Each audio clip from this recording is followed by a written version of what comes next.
Hello everyone, welcome to the Open Grand Finale of the Global Monsoon Open 2025. I'm Tanishka. I'll be chairing this round. On panel we have Emily, she, her pronouns, best of luck.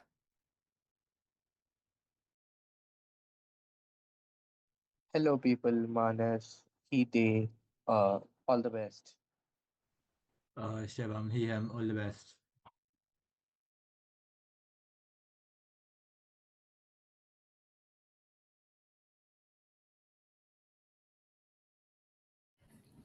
Cool. With that, general housekeeping rules are in place. Please attack the cases, not the speakers. Be mindful that nothing beyond 7:15 will be recorded on our sheets, and I would highly encourage to take POIs. With that, we'll just wait for Manish.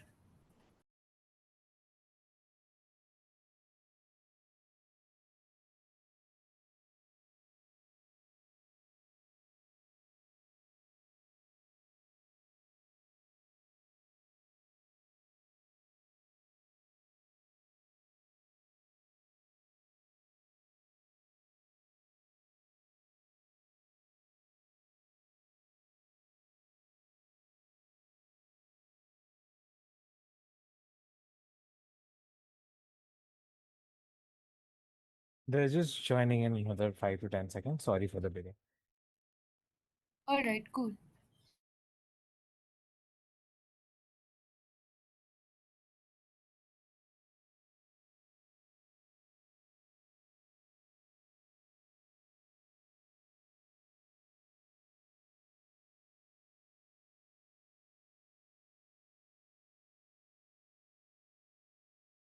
They're here.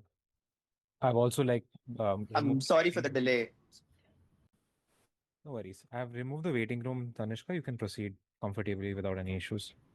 Perfect. Thank you so much. Mohanish, if you can just introduce yourself. Sure. Hey guys, sorry for the delay. Was just stuck with something. Prefer pronounce he, him. All the best, guys. With that, floor to the Prime Minister. Here, here. Right, I'm just one second. Yeah, I'm Prajwal. I'll be going as the PM. Since it's the OGF, I think I have to give some shout outs. This is somewhat a pro-am. I haven't debated in like 6 or 7 months, but my junior asked me to team up for this, and he's been doing pretty well, so I'm proud of him. But shout out to IITR DebSoc. Uh, okay, with that, also he might say that I carried this, but please don't believe him. He's much just as good, if not better than me. All right. With that, uh, beginning. Oh wait, timer, right? Beginning my speech in three, two, one. Okay, THW motion, very simple thing. Like, how would we make sure these modal enhancement drugs are mandatory? We'd make sure that it's given like vaccines or something during childbirth itself. Like it's made sure that you are supposed to take it, otherwise you don't get to cooperate in government schemes or just get any government IDs and things like that. And for rest of the case, right? Like assuming why is it likely that if you do use these drugs, you're probably going to be a better person when it comes to being more altruistic or being more cooperative or things like that, right? Let's talk about how this works in the first place. They said it affects it affects your neurotransmitters. Sorry for the background noise. It affects your neurotransmitters, right? How does that work? Understand that how neurotransmitters work, that when they do get activated, it makes you feel something is more natural, more rewarding. What does that mean? Like things like oxytocin, serotonin, and dopamine. When you perform activities that help other people or that are more cooperative, it makes you feel like you achieve some reward.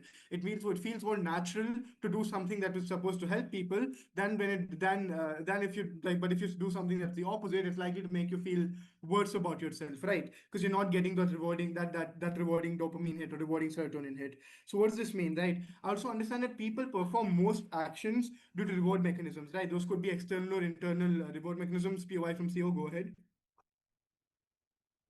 Do you think people feel same amount of empathy for everybody? Okay, yeah, I would get into that eventually in my speech, how core beliefs affect that nature to nurture. But yeah, I'll get to that. Now, okay, now why are people still likely to do good things then? Because people like reward systems, right? Similar, simple Pavlov dogs thing, right? Like when you get internal rewards, especially when it's an internal reward, when you feel happy about yourself or feel better, people are likely to continue performing the same activity again and again. Now, keeping that in mind, little description of status quo. Why are people shitty, right? Why do people why do people perform discrimination, hate, and or where do people feel the same amount of empathy towards everybody else? Is largely dependent on people's nature versus nurture, right? The long time debate about why people are the way they are. Understand how we're affecting both nature and nurture when it comes to upbringing, right? While people are likely to feel better, are likely to treat everybody equally, or try to treat everybody better, irrespective of what your core beliefs are. Why is that true? Understand, first of all, we're changing the specific nature of the person. How is that true? From birth itself, we're making sure that they feel better or feel good if they perform good actions. And apart from that, because this is mandatory for everybody, we can assume the people around them, the people, their parents, their community, their family, everybody else, when raising them, would also raise them with similar values. So it's solving both parts of the problem, right? Why people are bad in the first place, we're solving both those problems. It being about nature and nurture, right? Now, why is that so important?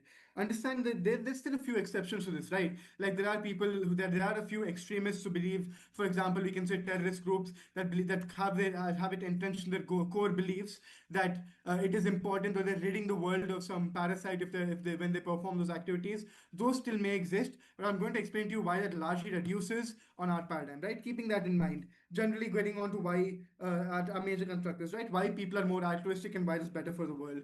Very simply, when people are more altruistic, they're more likely to perform charities, they're more likely to help people without being scared of being taken advantage of. Because I understand a very large barrier into helping people here is that they're going to that the thing they're going to do is that helping people is going to get misused, or people are going to take advantage of them, or they simply enough don't have enough money for themselves, or things like that, right? Understand why is less likely to be a problem. First of all, you're going to assume that people around you you're going to be less cynical of the people around you, less critical of them doing bad things to you, which means you're more likely to help them without the fear of being taken advantage of. Apart from that, you're less likely to be in a bad state yourself, because understand how politics is going to change in this scenario, right? Because politicians themselves are going to be more altruistic. Politicians and this welfare schemes are going to be more generalized and more helpful to everybody. And so over the long term, we'll be able to solve systemic discrimination or systemic oppression that's been going on in society, which means in general there's going to be the average level of that people are living in is probably going to be much higher, much better off, right?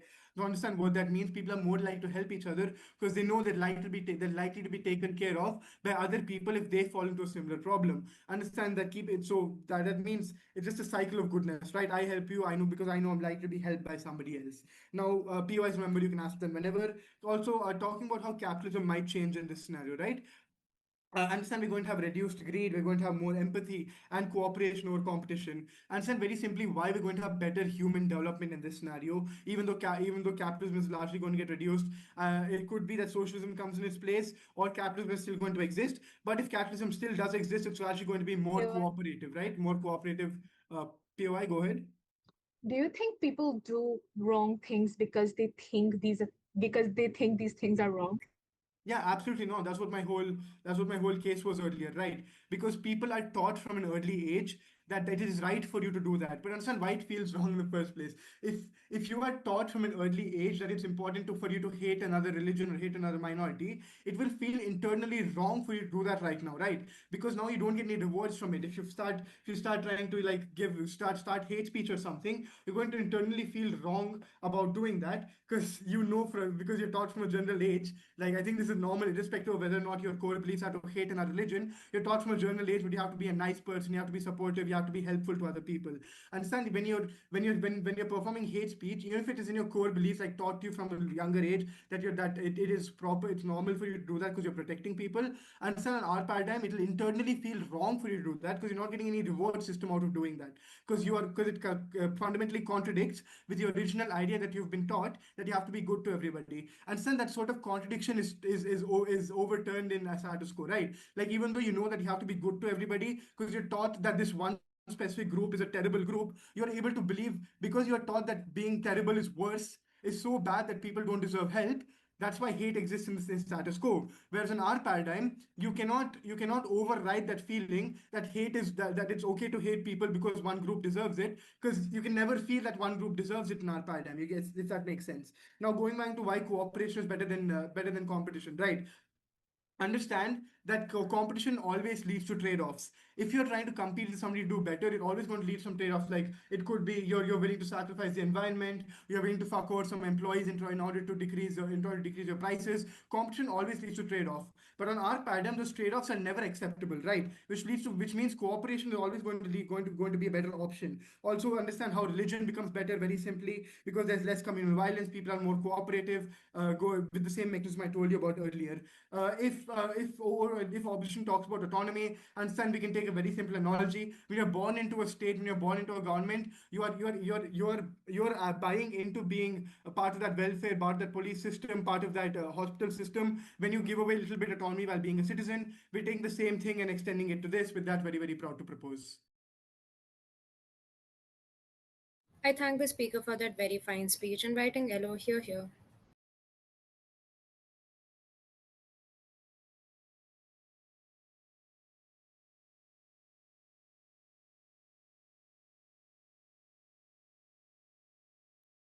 Oh, sorry. Can you all hear me? You're audible, but there is background noise.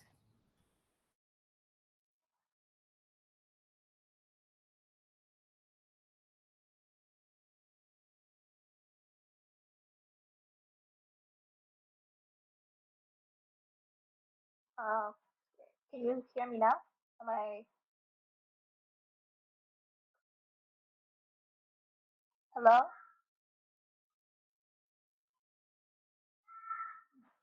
Yes, you're audible.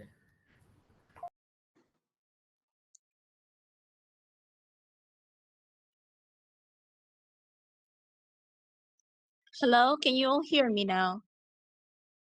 You're audible. Okay, cool. Just give me a minute.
Hello, around 40 to 50 seconds have been passed.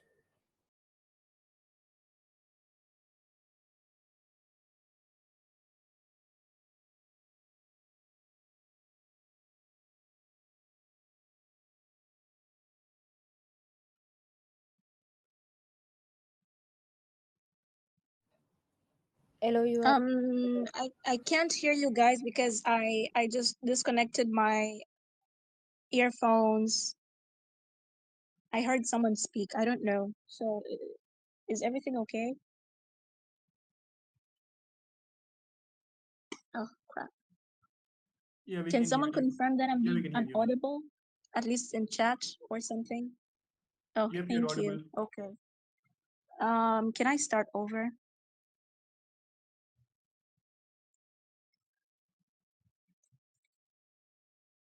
Okay, thank you.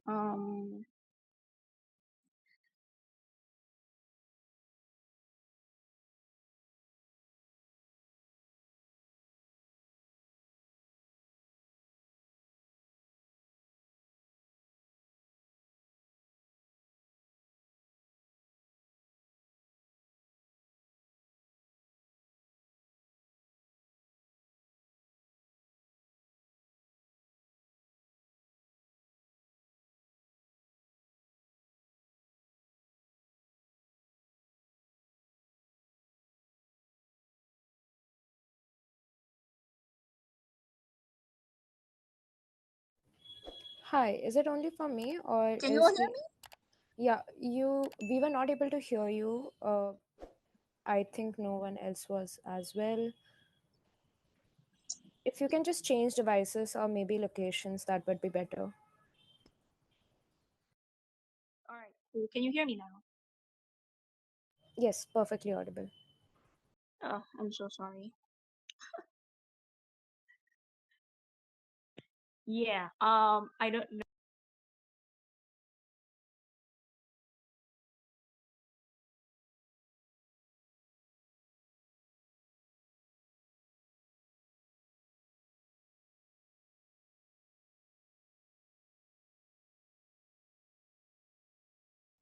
No, your audio cut off again, I think.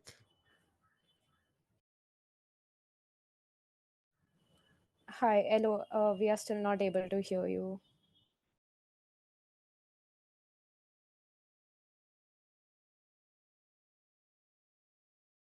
Let me call her because this is wasting time. Let me call her and see what the issue is because I don't know if she's giving her speech and she thinks that we can. Yeah, sure.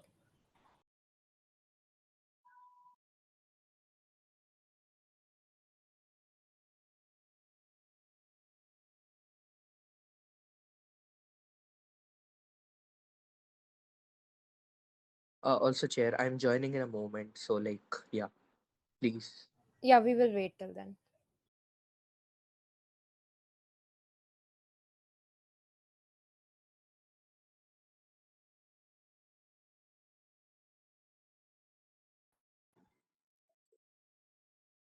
Okay, she says she's gonna disconnect and join again.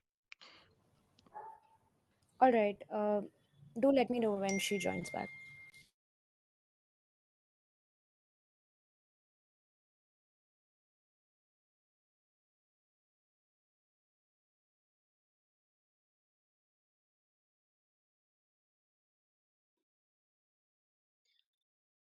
Hi guys, can you hear me?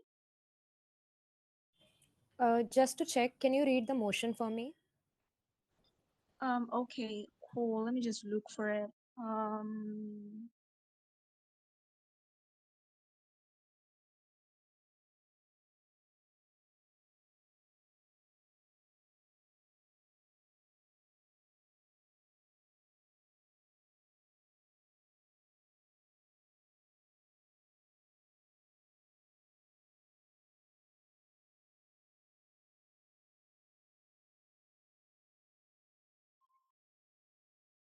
Hello? Yeah. Did you hear me read the motion? No, actually not. I was just typing that out for Oh, you. okay. No, okay. So I know what the problem is now. Because I'm using Zoom. So the Zoom is in my browser. Every time I leave my browser, I have to, like, it kind of disconnects. I'm busy. Let me put this off. So can I please have like just a minute to sort this out? Yeah. Are you in a voice call on Discord as well? That might be the issue. No, I know. So I'm using a browser. I did not have Zoom. I did not install Zoom. I just joined the meeting from the browser. So every time I leave the browser, like when I went to read the motion, you stop hearing me. Does that make Is it sense? possible to shift this meeting to Gmeet if No, that's no, no. You possible? guys don't have to do that. Let me just do something real quick. If I can have like a minute. I'm sorry I'm delaying this, but let me just install All it. right, all right. It will. Okay, cool.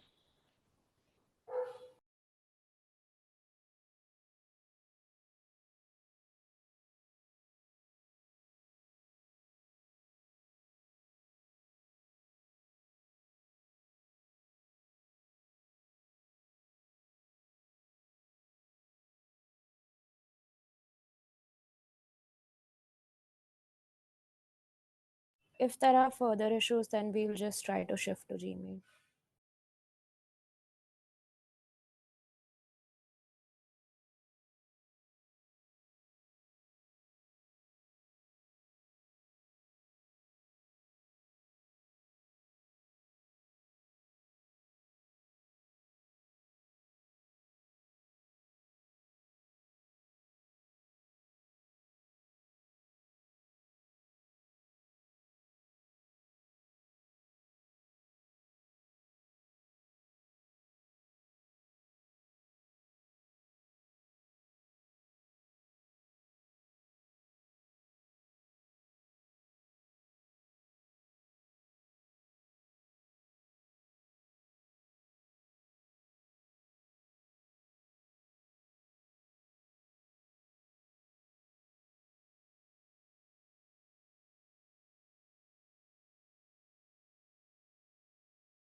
Hi, Vanessa. Can you just reach out to your teammate and if there is some solution that is sorted out, or we'll just take the alternative and shift this meeting to Zoom Yeah, Meet? I sent her a message just now telling her like let's just use Google Meet for her speech. Like there's no reason to download Zoom or go through all this process right now. Like let's just have her speech on Google Meet and then we can switch back to like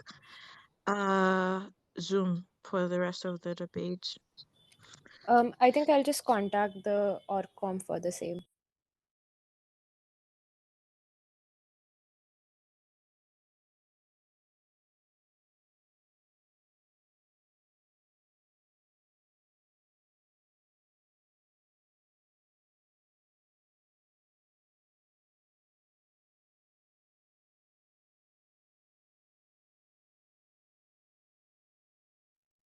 Okay. Hi, I'm back. Can you all hear me?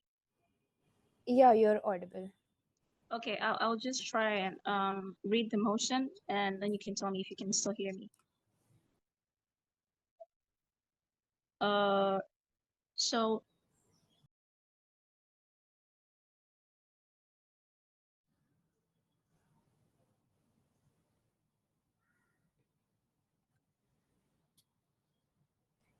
Even if you're reading something, it's inaudible. Um, Let me just ask OC.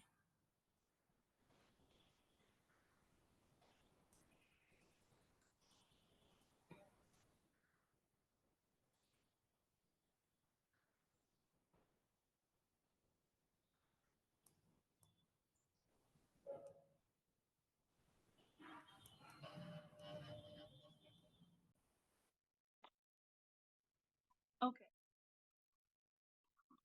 this is the last time. If this doesn't work, let's just switch to Google Meet. I am so sorry. Can we try that one more Yeah, time? I think this is the last one. Yeah, I've just contacted the OC. Yeah, you can go ahead. Okay, Yeah, so I'm hi. reading the motion. This So house would sorry. make the use. Oh, sorry. No, no, you're audible now. Your motion is audible now as well. I was just trying to Okay. unmute for a long period of time. I couldn't like speak. I think the issue is probably easier to solve if they just speak to their partner's device. But I think their Zoom is working now, but they can proceed. I think the chair can hear them as well, if I'm not wrong. Yeah, I'm able to hear them now. Yeah, you were just, if you can read the motion when last time, and then we can proceed. All right, cool. This house would make the use of moral enhancement drugs mandatory. Perfect. Thank God. Okay, I am really sorry, everyone. I really thought that installing Zoom would just take a long time. I should have done that earlier. But I'll just get back to my speech. Really sorry for the delay. Okay. Okay, so wait, what? A minute. I just lost my timer. Can I just start over? Uh, Yeah, sure. okay, cool.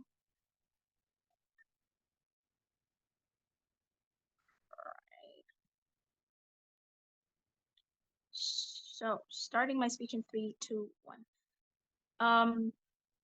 So yeah, I was saying that we think that this debate is about whether we should hand the state like power to chemically rewrite the the the um the moral fabric of every citizen without their consent. Yeah, we think that as opening opposition, it is our duty to defend a world. It is our duty to defend a world where moral behavior is chosen, contested, and owned, not programmed. Yeah.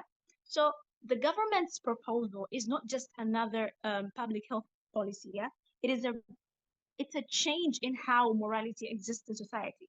Currently, like the status quo, morality is shaped by law, it's shaped by culture, education, religion, debate, and personal reflection. So, under this motion, morality will be defined by chemical design. It will be administered by the state and will be enforced as a biological condition of citizenship. We accept efficacy and safety for the sake of argument. Yeah, the debate is about mandation, whether a government has the right to compel every citizen to take a drug that requires their moral compass.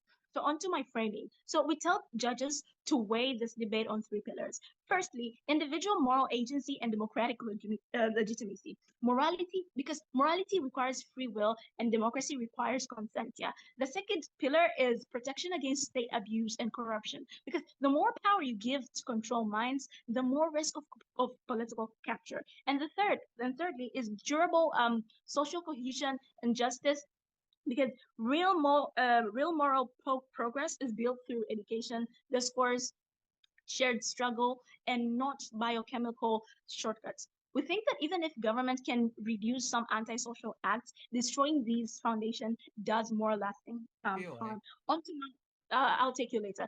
Onto my matter. The very first what we bring to this debate is autonomy and moral agency.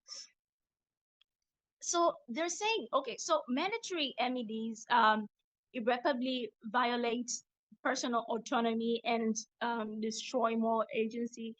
We think that the state compels chemical when the state compels chemical alteration of brain states, citizens will no longer choose moral actions because they're biologically nudged and forced. Morality requires the capacity to deliberate, to wrestle with competing claims, and to own one's choices. So a person who chooses to return like a lost wallet, yeah, acts morally, and a person who does so because their brain chemistry compels it is not a moral agent but a conditioned actor. We call this moral sterilization, because here you're hollowing out responsibility, you're hollowing out repentance, you're hollowing out growth. Let's just talk about Kant's moral philosophy. Kant's moral philosophy is very clear. Moral worth comes from acting out of duty. Sorry, am I audible? Oh, I said POI, OG. No, I won't take you. Stop badgering. I'm sorry. Moral worth comes from acting out of duty as judged by reason, not out of instinct. We think that globally, the difference between Mandela choosing reconciliation and a state forcing it chemically is the difference between like virtue and programming. So um, let's talk about the practical failure and the authoritarian risk. Because even if the drug works biologically, mandation fails socially. Now, here will be like, here's the short chain, yeah? The law will mandate ingestion and trials. The state will build monitoring and penalties. Enforcement will disproportionately targets marginalized groups because they're more policed. Political actors will then expand the list of immoral behaviors to entrench their ideology, which will make public trust erode, resistance will grow, citizens will hide, there'll be fake compliance, and they'll turn to black markets. Yeah. And then the last thing will be what that will occur will be like moral descaling and political capture that will probably lead to relapse or authoritarian consolidation. We think, for example, like let's just talk about the prohibition and the United States, because prohibition in the United States, despite moral goals, it still created black markets and empowered organized crime. Now, like imagine prohibition, but for like morality or human behavior itself. That, ladies and gentlemen, is the risk profile here, and we think that is why we should choose to subscribe to our side of the house. Now, rebuttals to some of OG matter, yeah? They say that people will be more charitable, and that is basically what their whole case is about, yeah? That people will be more charitable and less cynical. Now, less cynicism sounds nice in theory, but cynicism is actually often the engine of justice. Civil rights, women's suffrage, anti-apartheid, all this started with people being deeply critical of the system. Now, if you're chemically blunting cynicism, you're blunting the ability to challenge corruption. Charity without choice and is meaningless, and an automatic reaction will have no moral credit. It's just like praising a robot for like handing out food or something. They also say that capitalism might change. What that will mean, like less competition, socialism, and we think that economic systems should be chosen through like democratic debate and not neurological engineering. We think that this is actually equivalent to political brainwashing. Today, it's socialism. Tomorrow it could be hyper nationalism or a blind loyalty to a ruling party. You see the slippery slope. The power to biochemically shape ideology is actually too dangerous to hand to any government. They also say that religion becomes better because people do good things. Yeah, religion is about faith. Religion is about belief. Religion is about choice. MEDs erase the authenticity of religious devotion because believers aren't actually choosing to follow moral teachings.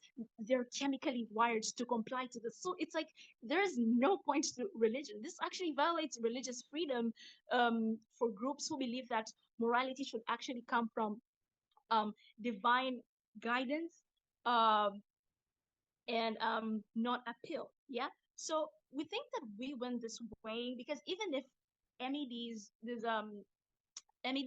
reduce theft or increase charity, these benefits are narrow and they're also reversible. Our harms that we've shown you, including the death of moral agency, the collapse of democratic pluralism, and the probable permanent expansion of state control over minds, are actually structural and they're very permanent. History shows us that moral progress is very fragile. Once you're centralizing the definition of good in the state and you're enforcing it chemically, you won't get it back. Now, the question is not whether we like kindness again; it's whether we like freedom. In government's world, you no longer have the right to be wrong, the struggle to grow.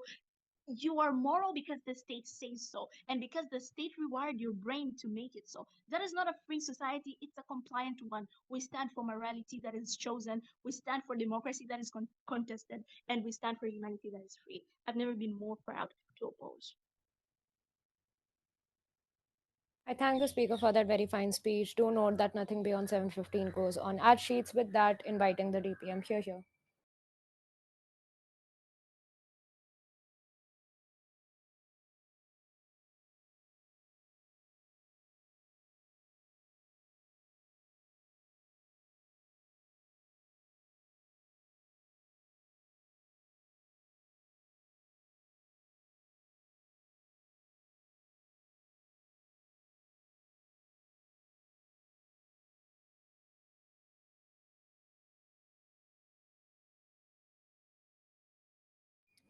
DPM, whenever you're ready.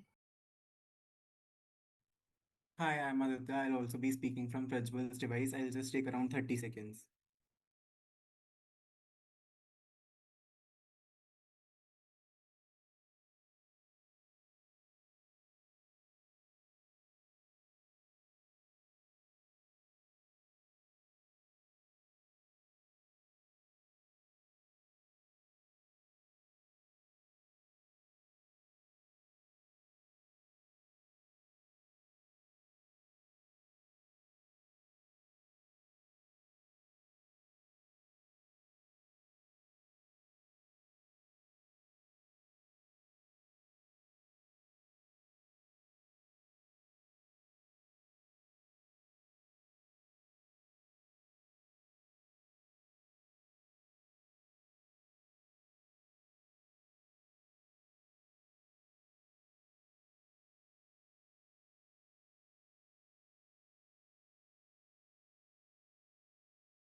Hi, am I clearly audible? Perfectly audible. All right. Firstly, some shout out, biggest shout out to Prajwal for teaming up with me, literally carrying entire rounds. I think he just preempted, I would say that, and he was not able to like speak against it. Also, shout out to IIT Roorkee Lapstock. With that, starting on a countdown in three, two, one. Wait.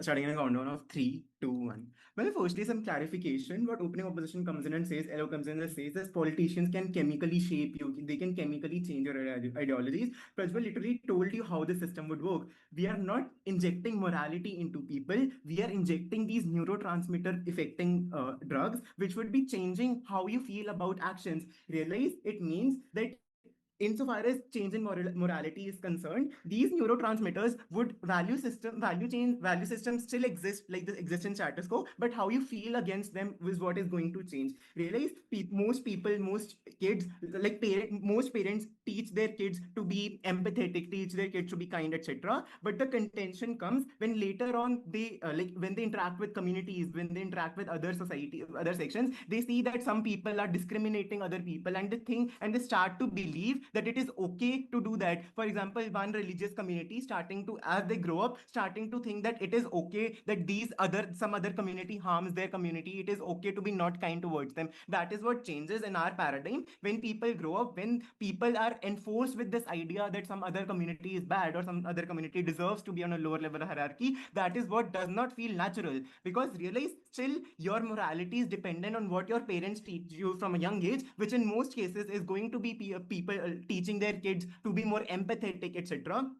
So in so as future, people won't be able to, when people have this contention in their, have this contradiction, that is what would feel not natural. Panel, then they talk about political capture, how this is a slippery slope, politicians can use this to have any forced ideologies. Realize this is contingent on two factors: a, politicians being bad. Well, realize in our paradigm, every fucking one is taking the drug, everyone would be more empathetic towards people. Even politicians would be altruistic, they would want to work for the welfare of the people, for the welfare of society. Secondly, they, again, it is based on the fact that that these politicians have the ability to inject morality, to control how people view some other people. That is not true. This injection will just decide how people choose to stick, and how the people feel if the people feel natural or rewarded from their, the morality they have been taught. Panel, then on the idea of, they talk about how about women's suffrage, how people had to be so extreme. Realize it was true, people had to be cynical of the system because the system was not listening to them in the first place. That is what, not now, that is what changes in our paradigm. People listen to you more because people are more empathetic, people are more selfless, people want to engage with problems of others, people want to know what, and people want to help others before moving on POI. Do you think an individual feels more empathetic to their own religious community or to other religious communities? Exactly. From birth, no one teaches their kids to be empathetic only towards their community or only the religious community. But as they grow up, they see religious wars happening. They see people fighting over religions, and they start to believe that their religion is superior or that other religions are inferior. That is, in our paradigm, that changes because because when this ideology is forged that you need to have religious conflicts, one religion is superior, that stops feeling natural, and you are not able to agree with that because of this drug. Panel, 5-year-olds don't know what Hindu Muslim violence. They only know how to share, how to be kind. This becomes value system later in life. Therefore, later in life, learning about communal violence seems unnatural. Panel, then on the idea of individual moral agency, they talk about how this is against individual moral agency. Prajwal tells you, insofar as you live in a society, there exist things like police, there exist things like vaccines, etc., which don't necessarily are come with autonomy. But when something is for the greater public welfare, we think it is okay to have this trade-off. But Panel, realize, insofar as individual moral agency is concerned, this is not harmed on our paradigm because you're not changing morality of people in general. You're just changing how people feel natural about the value systems existing taught to them in their childhood. Panel, then why, coming on our constructors. Firstly, we tell you that it is better in terms of lower crime rates and reduction of harm, because really, insofar as in status quo, people don't have this empathy, people feel communal violence, etc. There exists crimes against other communities, people are not people do horrible crimes like rapes, people have these robberies, etc. This lower downs on our paradigm. Also realize, insofar as you, like the judicial system, judges, etc., your police becomes more empathetic, they're also more empathetic towards these vulnerable communities, minorities are heard more in our paradigm, they have better catharsis, better justice in our paradigm. But then on social cohesion, time again we tell you that when you have this value system that just teaches you to be empathetic, and you get rewarded when you feel that this is the only thing that feels natural, being empathetic towards other, we think that it increases social cohesion. Panel then realize all the existing biases which exist in status quo, discrimination, etc., starts to develop throughout your teenage or throughout your life when you start believing that it is okay to have this discrimination, when it is okay to have this community at a lower hierarchy. That stops happening on our paradigm. People start becoming more inclusive. Panel then also leaders and these policy makers also have, we tell you that also would take this drug. That means they are more likely to prioritize fairness over their personal gains.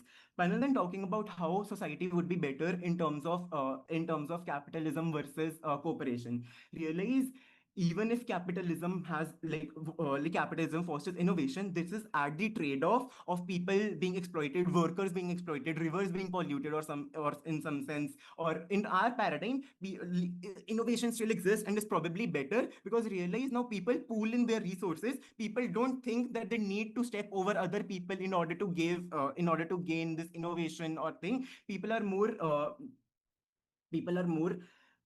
like people want to cooperate, and this is better than when you're just simply trying to have this like capitalistic society, when you're trying to just screw people over. Panel then on the idea of environment realize in the long term we are at a critical stage of global warming, climate change, etc. People in general stop do not care because they don't think that other people, because they don't think that their actions make any significant contribution. Insofar as in our paradigm, when people are more empathetic, they want to maintain the environment for future generations. They want to give the future generations a better environment. They are more empathetic. People are more active. People would be more likely to actually engage in like environmental friendly activities. When we win this debate on more cooperation among people, lesser discrimination, lesser violence, also on the idea of people better political systems, lesser communal violence, and also morality and individual agency is very well maintained in our paradigm. For all these reasons, vote Gov. I thank the speaker for that very fine speech. Inviting DLO. Here, here.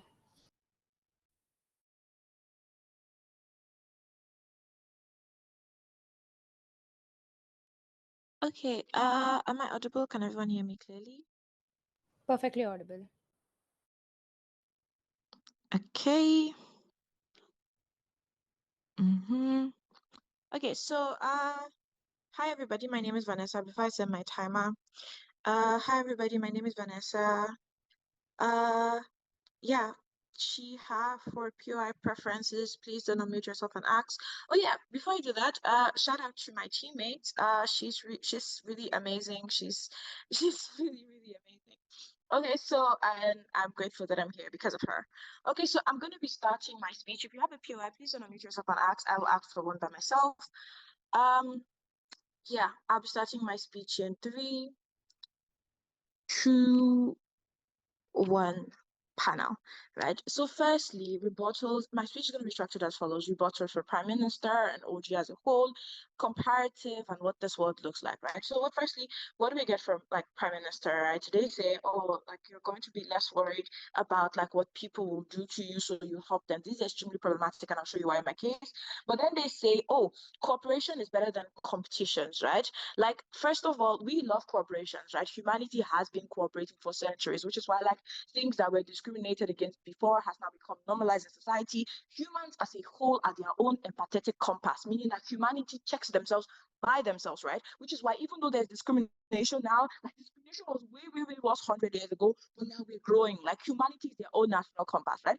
But then secondly, right, in order for society to actually grow, we need that individual competition to motivate people, right? This is the reason why communism as an idea fails, right? It's because it sounds good in theory, but when people are nice and everything's okay in society, giving them the best, giving off the best case scenario, individuals have a lack of motivation. And as sad as it sounds, humans are creatures of adaptation, right? Meaning hard situations force these growth that we as a society need to move forward, right? Meaning that like even if you solve the issue of empathy and kindness, we still have a lot of things that we need to fix in society, right? There's a lack of empathy, like lack of empathy, like lack of compassion in society is what motivates people to change their situation and to change their circumstances, right? But if everyone is apathetic to you and you have no one to hate, there's really no motivation for humans to go forward. But then lastly, they say, very key point, they say, oh, but police become like the security systems become more apathetic, like police becomes more apathetic, right? Empathetic, right? This is problematic, right? Because you need law enforcement to exist, right? But then onto like more rebuttals, this government says, oh, like this medicine will reduce harms quickly, right? Understand that narrow reductions in metric, like less violence or more cooperation, do not justify permanent loss of rights and agency, right? Democracy is not an optimization problem, right? Reducing like behavior counts doesn't like suddenly solve the issues that we have in society, right? Also, harms are reductive, meaning that you get these harms in long term, like political control and social immorality, right? And then in the long term harm. But like also, this doesn't fix society. It just makes us ignore our oppressors, right? But then aren't you like, this is very important. You get no framing from opening government as to what is their version of morality in society, right? Who gets to detect what is right and wrong, right? But then I'll explain that in my speech, right? Also, secondary bottle on safety and effectiveness, right? Even ideal effectiveness cannot remove the political and moral count, like people, like also the idea of safe is like not the like it's not something that is like actually achievable in their world, right? Because people are still being manipulated by their government that is enforcing these things. But then lastly, on like moral enhancement and lower crime rates, right? Understand that structural reforms, education, social support, policing reforms can produce similar public results, right? We don't need to take away people's consent to fix the government, right? The government is the issue. The fact that the government doesn't listen to the people is the process, is the reason why humans are the way they are, right? If the government was way better, then we'd have like more safer societies, right? These things have been fixed in like other countries and can work like generally, right? But then firstly, who gets to decide what is moral and like what we feel compassion for? The government. The government is the current issue in many of these states because they don't give minorities full rights in these states, right? So we're gonna allow like these government to like choose what is best for society, right? Also trigger warning. And then secondly, like let's give an example of what like empathy looks like in society, right? An example of empathy in society is like a pedophile, right? In society, they love children and it's their nature, right? And like they can't change who they are. Do we as a society show empathy for them, for these people because it's their nature? Or do we decide not to punish these people because we have compassion in society, right? Lastly, what about conservative and liberal ideologies, right? These people have their own moral compass of what is right and wrong, right? So who gets to decide what is the moral high ground for these people and like what their version of moral enforcement is, right? The ruling class, which takes away a lot of people's like presidency to think for themselves on what they decide is right and wrong. But then onto principles, right? I'll take a POI quickly, please. 3, 2. Yeah, so how hard is it for each single person to develop a sense of empathy? Okay, so great, right? The reason why humans are distinct in nature and the reason why this is so precious is because as over time, like people grow into emotional intelligence, which is why like social media as a form is spreading the welfare idea of compassion, right? We don't need a medicine to push us to make decisions, right? We've done it for centuries, right? But then onto rights and to like mental integration and like body like sovereignty, right? Understand that mandatory medicine breach the fundamental rights to bodily and mental integrity, right? Compulsory chemical intervention treats citizens as mere means to social ends, right? Even if side effects are minimal, right? Altering cognition without consent is a non-trivial violation of personhood, right? Rights protect these citizens, especially when like majorities are attempting to decide what is good for the public, right? Like understand that the government as a whole is not a factor that should be deciding what is best for humanity. Humanity should decide what is best for humanity. Like what is the impact? Understand that legal regimes crumble within the systems, right? When society has a fundamental agreeable idea of what is wrong and what is right, it then structures that society to fit into that narrative. Even if you fall out of that narrative, you're the problem in that society. Like, and no one will really empathize with you. And then even if we're empathizing with them, it becomes an extreme case, right? But then onto pragmatics, right? Understand it's a political weapon and abuse, right? Understand that mandatory medicines will be weaponized by the power holders, right? The governments can simply decide not to take it and hide behind that no one will know that, right? They can force its citizens to take their own version of what is morally justified in society, and at the end of the day, like they'll control like the narrative, right? Meaning like what do they define as immoral, right? Protesters, like minorities, and like deeply and yeah, and then essentially, like even in stable democracies, politics essentially squares enforcement, right? The states have enormous incentives to manipulate these things, right? They benefit from manipulating, right? So we don't get any impact, right? From this, like the benefits like you want to get is centered around the particular what the government wants the people to think at that particular sense and time, right? But then understand that the rapid shrinking of political spaces, right? But then moral disfigure, right? Understand that if routine moral decisions are like psychological and pharmaceutical, people stop practicing empathy by themselves, right? At the end of the day, like it becomes a universal form of what is right and what is wrong, leading to a world where like we can't even empathize normally on our own, right? And people lose the ability to think critically for themselves, right? Long-term instability is a temporary reduction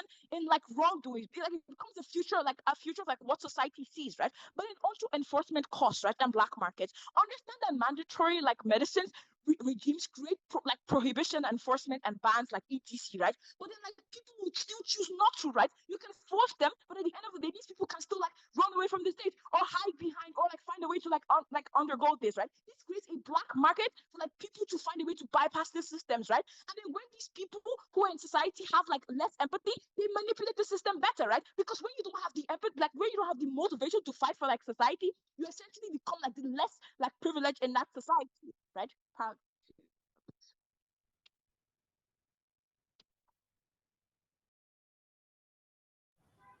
I thank the speaker for that very fine speech. With that, we come to an end of the top half, inviting the member of government. Here. Hello, am I audible and visible? Audible and visible both. Thank you, sir. I'll take a POI, preferably from, well, I don't know, from opening. Yes, cross diagonal. Say it once and then I'll hear it and then I'll take it. Okay. 3, 2, 1, and go. The biggest question that needs to be asked in this debate is how capable are people at developing empathy, and how much control do they have towards this particular development? Because if you listen to OO, then the answer to both questions is a resounding no. They aren't capable and they don't have any control because developing empathy is reliant on your experience or your environment, things that are external to you and you can't really control or have a choice over. So if that's the case, then the main clash in this debate is in answering how you fix that particular issue. We think that moral enhancement drugs are a lot more about public perception and less about actually changing minds. The most important thing that it does is that it acts as a new opiate of the people. Insofar as it is applied uniformly and equally towards everyone, the implementation of this policy isn't necessarily even reliant on it actually working. The only thing that CG has to prove is that if people believe it works, then we can win this debate on pure utilitarian outcome. This debate is a philosophy motion, yes, but it's also a motion about governance and the role of the state to find the most amount of happiness for everyone in this room.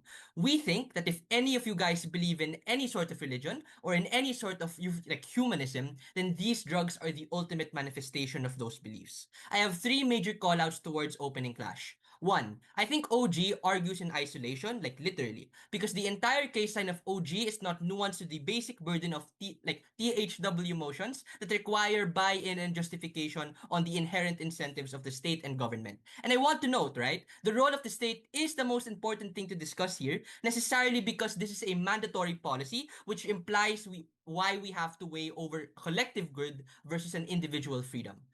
Two, I think opening opposition is incredibly privileged in believing that each person can get to a state of empathy. Listen to their case line. They said that empathy needs to be naturally cultivated.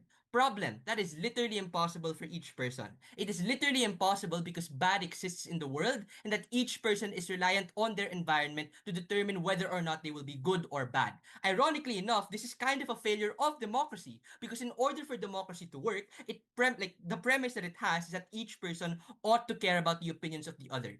That doesn't happen currently on opposition paradigm. So they don't even win on the democratic principle that they want to win on. So to clarify, right, we'd rather genetically enhance our nature, which is an assured good outcome, over rely on nurture, which is a dependent and potentially bad outcome. Our side holds less tragedy, even if we are enhanced. Last, I think OG doesn't really answer the main call out of OO, which is why the state ought to be the main entity to do it, which is valid, so let's answer it. The state already sets a list of rules that dictate how we ought to follow in order to maximize the safety for everyone. They have the right to do so because we give them the power to do so. In fact, the example of vaccines that OO said literally applies to this particular circumstance. So if it's already a generally accepted purpose that we can give up some autonomy to reach a better outcome, then I think it works well, at least in this scenario as well. Extension, why the mandatory implementation allows for the state to maximize the chance for each individual person the best shot at becoming happy. The first mech is ironically enough on choice and agency. Moral enhancement drugs are not limiters to your choice. In fact, it does the opposite, right? Think of it in the same way of how performance enhancing drugs are already utilized in status quo. PEDs allow more people the capacity to build more muscle, to have an easier time boosting their hormones and chemicals, and to generally make their bodies a lot stronger. Note that the only reason why people have a problem with PEDs is because of the context that it has being done in competition and the fact that people have the need to hide it. MEDs or morally enhancement drugs do the exact opposite. Moral enhancement drugs just prolong and enable more capacity for more people to be cooperative with even more people. So I want to be clear, right? What actually happens is that it just allows for politicians, for firefighters, and for each individual person more of an ability to choose the right that they want to choose. I want to nuance this particular impact for the mechanism because this answers the POIs given to Prime Minister in opening government. Why do people choose bad? People choose bad because they literally are not able to conceptualize the choice of a good. Maybe exemplars can, but the average person is reliant on their circumstance to be able to cultivate that particular experience. What we are saying is that you have better agency and are less reliant on your nurture when your inherent nature has a boost towards already being kind and empathetic and cooperative. The weighing of this particular mechanism is really important. The first way here is just on effectivity. Literally, there is less variance on our side of the house for people to commit bad. You don't have to worry about your background or if you have been negatively affected by an abuser to share your beliefs. We think our side is just a lot more effective and empathetic in giving people hope in believing they can still continue to choose to be a good person despite them like being dealt a bad hand in life. The second mechanism here is just on, the second weighing is just on inherent responsibility, both on the state and the individual. Because the individual ought to be responsible for their own particular form of happiness, while the state needs to guarantee each person is in the best possible position to guarantee and get that happiness. Side opposition necessarily cannot get these benefits because they cannot control the chance of people being affected by really bad circumstances. On our side, they can. I'll take a POI if you guys have. What exactly is your Yes, bottom line so the extension at issue with staging? your okay, so the issue with your argument is Okay, very I simple, heard right? Should I go on? Okay, okay, so the sorry. I heard like what's the bottom line of the argument, right? The bottom line of the argument is necessarily the state has every ability to control people and control to society insofar as it aligns them towards the particular and actual good that they want to have. This is particularly important because in like right now in status quo, right? We are all reliant on environment and circumstance. On government, you can have better assurance of that fact. The second mechanism really quickly is just on public buy-in and public perception, right? And this is the core piece of analysis that OG I think missed. Because it's not just about people thinking that they need to do good, but in believing that they literally cannot do bad. Think about it, right? If you as a child were told from the very beginning that you are incapable of becoming selfish and that you treat it as something that's literally not possible, then people are just more likely to believe that particular claim. And the way in which people act do denote that particular form of empathy or that do denote that particular form of action. Note like the impact of this is really, really, really important insofar as the entire society is just a lot more able to get at these benefits and to be a lot more happy about the way in which they live their lives. I think for all of those reasons, the state ought to do it, and that's why we win. I thank the speaker for that very fine speech, inviting member of opposition. Here.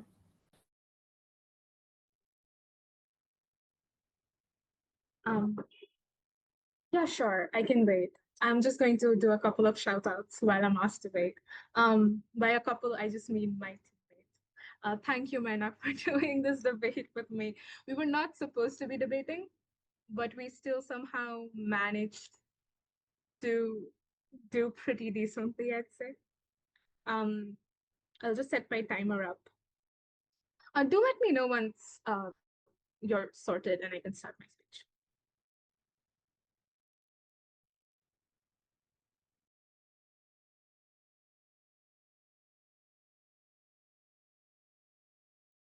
Also regarding POIs, my chat is open. So on the instance that you have any issue, on the instance that you have any POIs, please do mention it in the chat.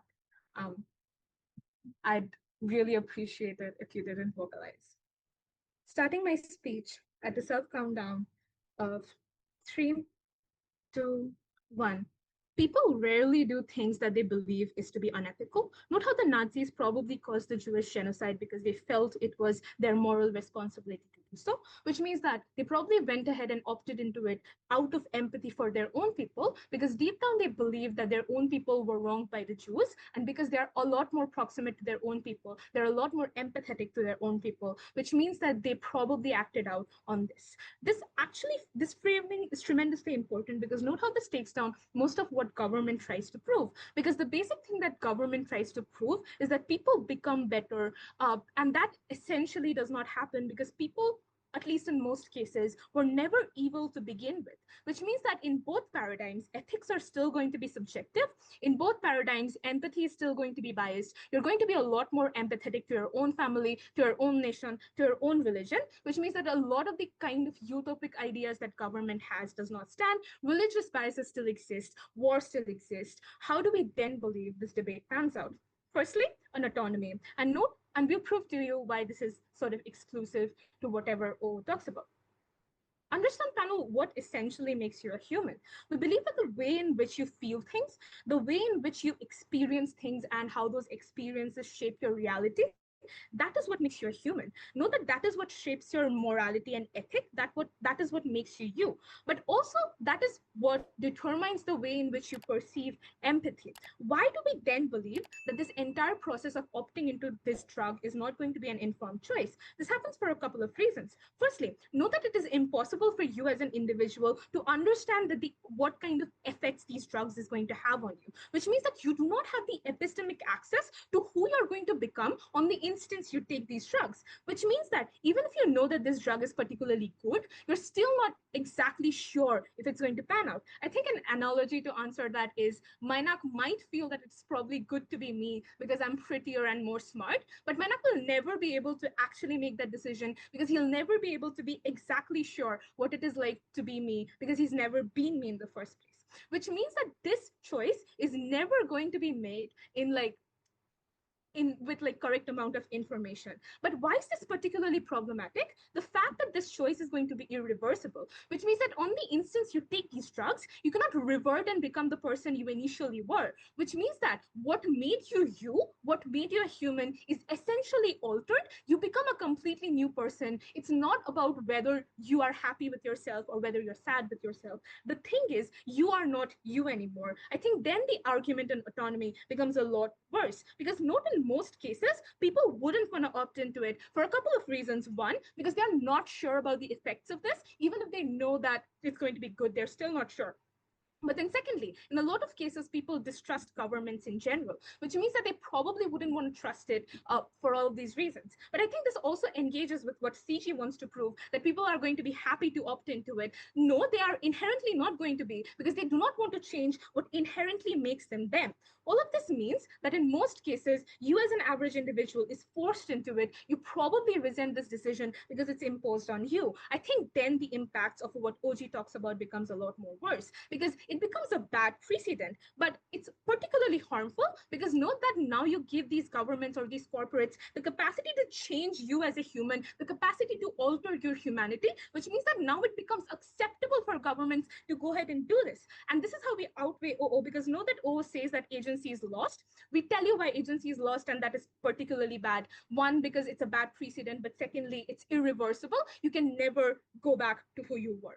Secondly, then, why do we believe that in opposition government paradigm, you don't have any sort of change? We believe that this process of application happens in two ways. One, if the delta of increase in empathy is equitable. What I mean by, and this is more likely because note that this is an enhancement drug. What I mean by this is, imagine if my empathy was at level 2, it probably becomes at level 5, and someone who was at level 5 probably goes to level 8, which means that there is an equitable increase in empathy. We believe that on the instance that things like empathy and emotion exist on a spectrum and is subjective based on other things that exist, it's very unlikely then that there is going to be any delta change, considering that people are becoming every single person is becoming slightly equitably more empathetic, etc. But then secondly, even if the change is equal in every single person, we still believe that the kind of impacts that opposition is going to talk about is tremendously unlikely to happen. And this is when the kind of empathetic biases that I talk about come into play. Because note that empathetic biases will still exist. You'll probably still feel a lot more ethically and empathetically proximate to your family. You would still want to fight for what you believe is correct and good for your family. Secondly, your love for your country is probably also going to be a lot more proximate to you, which means you're still going to go ahead, you'll still be willing to go ahead and attack a country on the instance that you feel that your own people or your own country is threatened. But then thirdly, your proximity to your religion also stays the same, all of which means that on the instance that you are more empathetic, you're probably going to still inherently hold on to these biases. You're still going to have like some kind of segregation. People are still going to like not become, it's still not going to be the utopic kind of world that OG talks about. But yeah, POI, OG. Keeping the agency trade-off in mind. As a child, you're taught to share and be kind, right? Later, you learn to hate certain groups.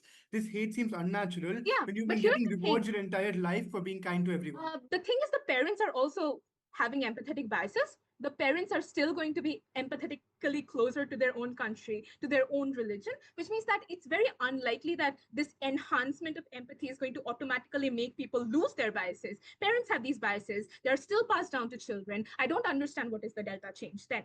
Thirdly, then, why do we believe that this leads to worse kind of internal conflicts? And this exists in the best case of opposition. Two ways in which this happens. Firstly, on capacity. Know that even if you're more empathetic, suffering still exists, war still exists, people probably still die out of natural disaster, etc. Also, your capacity to be altruistic is also still limited. All of this is particularly important to note, because note how apathy is sometimes the best way to deal with these issues. Because on the instance that you have the empathy to feel everything so strongly, you're bound by your capacity. You feel helpless because you feel upset about these things, but you do not have the capacity to make any sort of change. And this also engages with CG's idea of happiness, because note in their paradigm, it's more likely you're going to be unhappy because your capacity don't increase. But then secondly, on logic, because know that even if your emotions change, your capability to think does not. You know that this was not your choice. You know that this was imposed on you by the government, which means that at some level, you still have some kind of resentment towards it, which means that even if you're forced to act, even if you feel more empathetic, you're probably reticent to act on it because you know that this is something that was imposed on you. This is something that made you lose yourself. For all those reasons, CEO. I thank the speaker for that very fine speech, inviting the Gov Whip to conclude the Gov side. Here.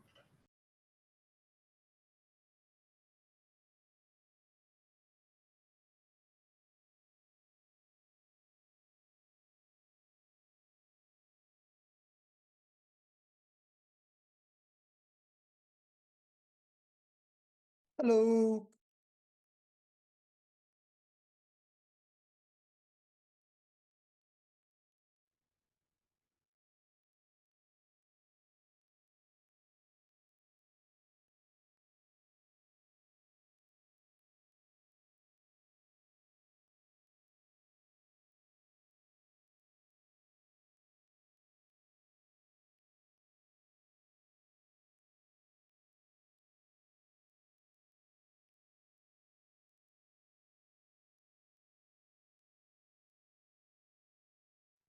Sorry, just give me a minute. I'm just gonna fix some stuff.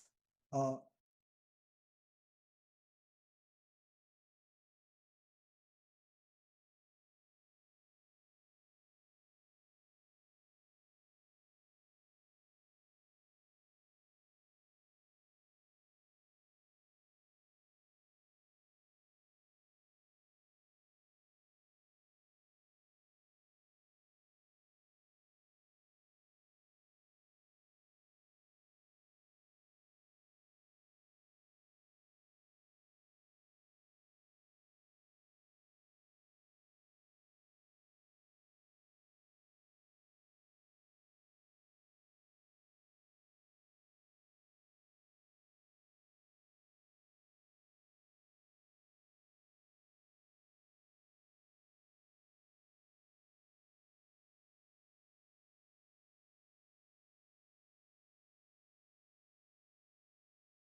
what's up? I'll give shout outs first.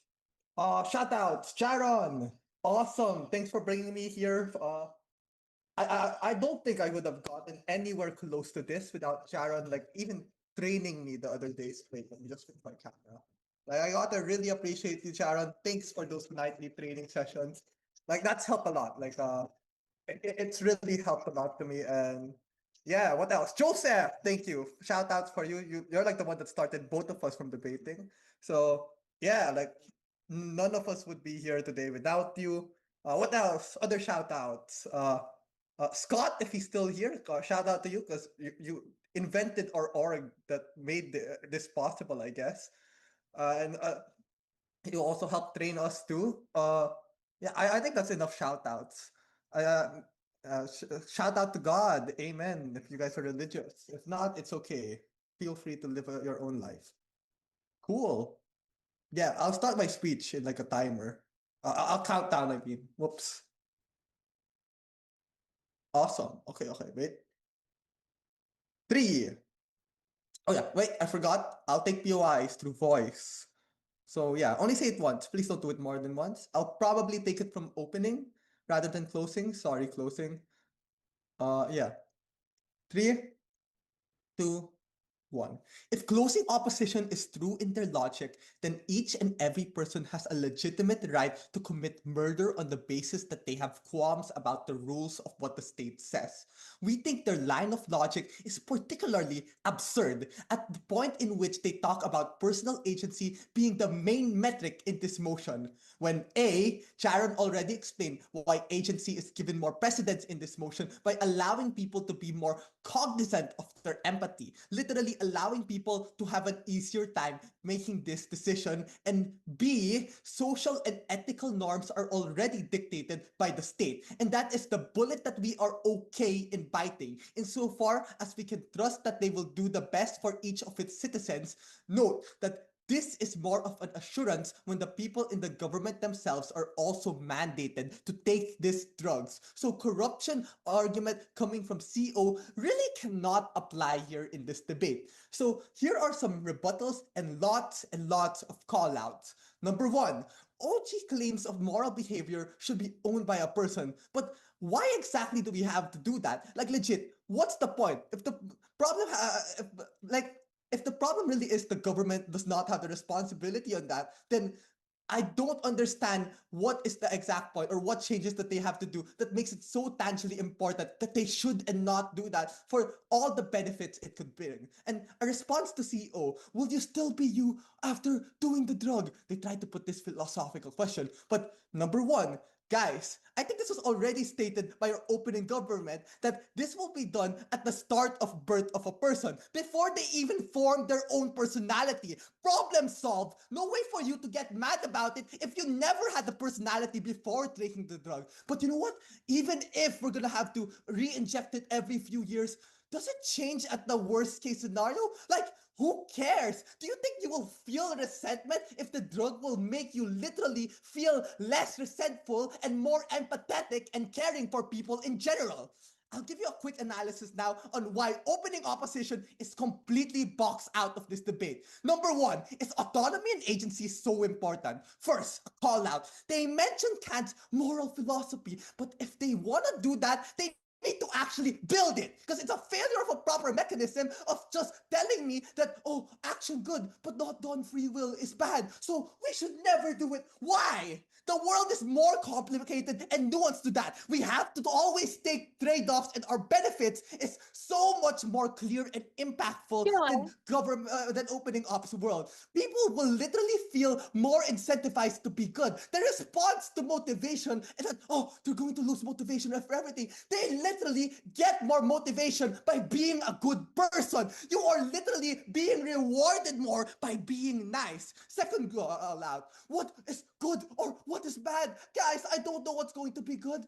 Compassion, empathy, altruism, these are obvious goods, and on average, this will be good. And I don't understand how this can be done badly whatsoever. In almost every way, it's just better for people. And all the examples that opposition tries to give you is really super hyper specific examples. Like, guys, what if a rapist and pedophile gets too much compassion and empathy. Well, that rapist and pedophile would have taken could have taken that injection and wouldn't have been a rapist and pedophile in the first place because they literally have more empathy on caring about others and they realize, guys, I think unconsensual sex is something that is on general bad. Oh, I'm so sorry. I forgot the trigger warning. That's really on me. Even if also, even if it's based on one culture's version of empathy, it will still end up on average pretty good because empathy is generally a good thing in the world. For example, here in the Philippines, we have a more family-based empathy here. Everyone being more caring about their family, more doesn't have that bad or a tangible harm. And everyone is doing it too. So it's more likely for everyone to be homogenous and happier. Third, black markets and all that jazz. I really think this is unengaging in debate. Like fiat, this will be done probably from the start and it will be done normally. But even if it's gonna be done, it's gonna be a minority of people, and in general, people have a higher chance of doing good and maybe even POI. calling that out. So we will do this. Again, we will do this when they are born. Just don't skirt that burden, man. Fourth, they never give us a tangible benefit on why it's so important to have autonomy and agency. Because let's just compare our impacts here. Here is a few tangible benefits we have. People in society are likelier to help others struggling when they see it. People in society likelier to listen and care about others and have a bigger capability of doing that. We structurally make it easier for people to be nicer, whether it works or doesn't work. Let's weight our impacts. Both opposition's worst case scenario is our opposition's worst case scenario telling us is, oh, are you actually is everyone's going to be too nice. Like, are you actually listening to yourself? People are too empathetic to have dialogue. That does not sound real whatsoever. Our world, people have more capabilities to care more. I think the POI before 6. Go. Great. Your case is heavily reliant on the idea that the state is a rational actor, but they are not. That's why minorities exist within these states, and it's systematically discriminated by the people in power. The people in power, they are not empathetic, The right? people in power will get them injected too, okay? We're gonna get everyone in this debate injected. Stop skirting the burden. I think Jaron uniquely does.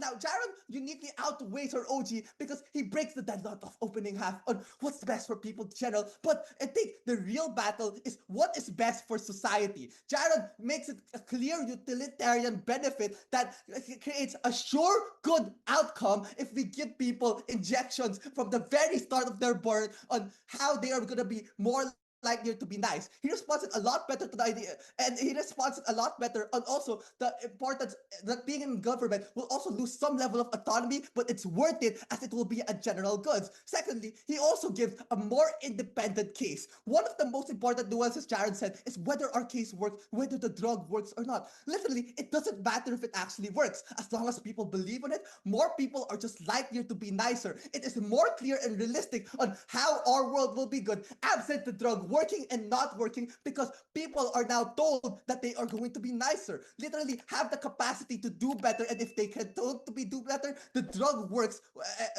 and the drug works and improves it even more. And even in mechanisms, I think we are just more detailed on explaining the core mechanism that will make it easier for people to be good structurally, and we have done it better by showing it in the absent example of whether the drug works or not. So we never have been more proud to oppose this and propose this debate. Thank you, guys.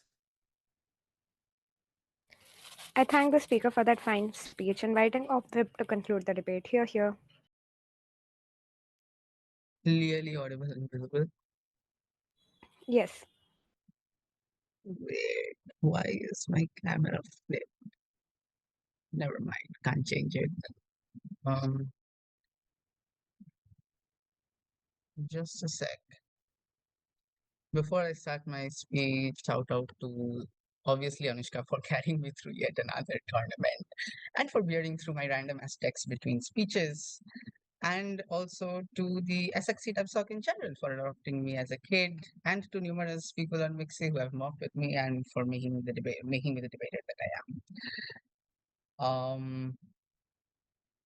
Insofar as that happens, starting my speech,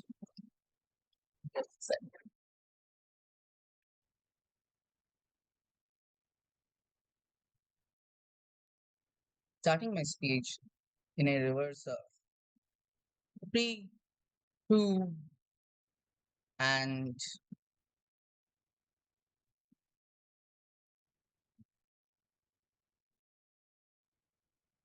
1. Introduction first, defense is second, rebuilding and extensions third, weighing fourth.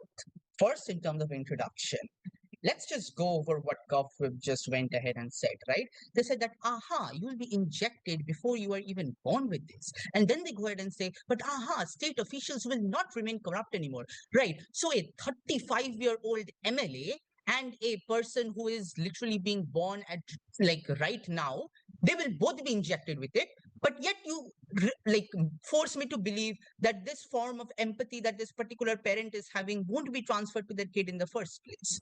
I don't see how that works out, because that 35-year-old guy was not injected when they were a kid. That 35-year-old guy is being injected with this particular drug when they are at fucking 35 years old, which means that they can also have that ability to go ahead and change the mindset of their 2-year-old at all points of time. We do not believe that the drug makes you incapable and immune to whatever amount of external experiences that you have and go through in status quo. We believe that even after having the drug, you will listen to your parents. You will learn to value what your parents value. You will feel patriotic towards your country. You will love the one person that you want to love. All that it does is that it heightens the certain senses which you already used to prioritize within you. You are likely to be actionable on those sentences at all points. What exactly is the rebuttal to our case? What exactly is my defense? They come up and say that, the problem with autonomy is that people take less time to make decisions now. I don't give a fuck about people taking lesser amount of time to make decisions if I am not me. We'll come down to what exactly our autonomy, our entire argument on autonomy is. But the second rebuttal is that, state officials are empathetic. We already tell you that it does not match with their model, because this state official is being injected with this thing when they're 35 or 40 years old. This particular kid is literally being injected with it when they're 1 or 2 year old. Even if there is some kind of delta change, even in the best case scenario, it takes 40 years to achieve that particular delta scenario in the first place. They don't prove to me why we are willing to trade off that amount of time, or if we are willing to trade off why that particular delta is so important to be cared about. We don't know why we want to wait 30 years, even in the best case scenario. Second part of my speech then, in terms of extension rebuilding, we have 4 main extensions for you. First, you are more empathetic towards your own people, and this directly feeds into the introduction that I give you at the top of my speech. It does not matter what kind of drug you take, how much of this particular drug you take, at all points of time, you are likely to still imbibe the particular custom set of preferences that you have for yourself, which means that when you are increasing compassion for your community, it will increase towards one particular community and not another community. If you hate one particular community, it means that you will hate another community to the same extent. It does not mean that if I increase compassion, my hatred doesn't just increase. This particular drug is not discriminatory like the other, like central governments or state governments. This particular drug will increase every sort of emotion or feeling that you have, which means that if this increases, something else increases as well, which means that you literally remain the same person that you are when this particular thing is equal. What is the second extension? Our second extension is an autonomy. Sure, O goes ahead and says that, your autonomy is violated, etc., etc. They never really properly make this out. The CG response on autonomy is that we don't care about autonomy as long as people take time to make decisions, and that the state should be able to go ahead and curb your autonomy. They give me no mechanization for this. But then let me illustrate this for you. This is a huge drug, which means that this requires a lot of resources to come up with. This requires a lot of mental capacity, a lot of distribution channels to go ahead and distribute to the world. If you consider the strongest countries in the world, like USA and China, to go ahead and use this particular, go ahead and make and market this particular drug, imagine you reading a post that says, Donald Trump says that this particular drug will make you a better human. Will you at any point of time go ahead and trust that drug? You will not, because you have been grown to go ahead and distrust any form of drugs. For the one generation that is being born right now who will be injected with this, there'll be 99 above generations that do not want to be injected with this at any point of time. What does this mean? This means that you're violating the autonomy simply by virtue of the fact that you do not like the fucking state, right? You do not believe in the shit that it feeds you at all points of time. But even if we do not consider that as a rebuttal, what is the crux of our extension on autonomy? To tell you that your principles define who you are. But secondly, that it is impossible to know who you're going to be in the first place, right? I do not know how I'm going to act with increased empathy. I do not know that if I have increased empathy, if I'm likely to go ahead and forgive that abusive ex that I never wanted to forgive in the first place. If I go ahead and find some clarity in his actions that I shouldn't have found clarity in the first place, right? I do not know if I will like the person that I become with increased empathy, with increased compassion, with increased amount of hatred in status quo, which means that I am unlikely to go ahead and consume this particular drug in the first place. POI And this quickly. literal AIV wane. Insofar as that happens and that is true, and I do not want to go through with the process, when the government mandates it, it violates my essential human right to retain my own autonomy, and it feeds me a particular drug that I do not consent to, and that is literally the violation of a fundamental right. We do not believe that you should violate your autonomy for a lessening amount of time to take decisions, right? Insofar as that happens, that's our second extension, which again goes uncounted. I've already taken down the two responses to it. Our third extension is that if this is equitable, as in there is a 10% rise in emotions for every single person, if I am 50% compassionate in status quo and another person is 60% compassionate, when they get to 70, I get to 60, which means that there is no delta change that you can get at government at any points of time. But secondly, if it's equal on the first place, these qualities won't hold enough amount of value in status quo. If I am being 60% compassionate and the other person is being 60% compassionate as first place, my compassionate won't get enough amount of value in status quo. I will feel worthless. Before I move on to our fourth extension, OG, quick. Why are you weighing the change in personality of the current generation over the trend in increasing compassion over multiple coming generations? Also, the info slide says fairness is increasing, which I don't think you're mentioning. You're more fair. Yeah, exactly. Look at patriarchy. I feel that I feel that I am keeping my wife safe by stopping her in the kitchen, by not letting her go outside. But another person feels that women will be safe if they go ahead and learn fighting skills outside from some training academy. Both people think that they are keeping women safer. Both people think that they are being fair to women, but only one of them is being proper to women and allowing them to stay in their own rights. That's the comparative that you had to defend. What's our last extension? Understand that this is irreversible in status quo, which means that I remember how I was without this extra amount of added empathy. I remember how I was without this extra amount of added hatred. At all points of time, when I do not like this current person that I have become, I cannot go back to the previous person that I was, which means that there is a huge amount of regret and guilt that I feel in status quo that I can never let go of in the first place, which means that I'm stuck in this particular position. I blame the government for changing what fundamentally made me a human and what differentiated me from other people, because the amount of empathy or compassion that I have is directly proportional to the kind of experience that I get in status quo, which differs me as a human. Insofar as that happens, quick call outs. OG is highly unrealistic. They simply paint utopia. We already tell you why we outweigh OO. So proud to win from closing opposition. I thank all the speakers for that great debate. You can virtually cross. I request the judges to join me in the Judge Teleb room on Discord in room 1.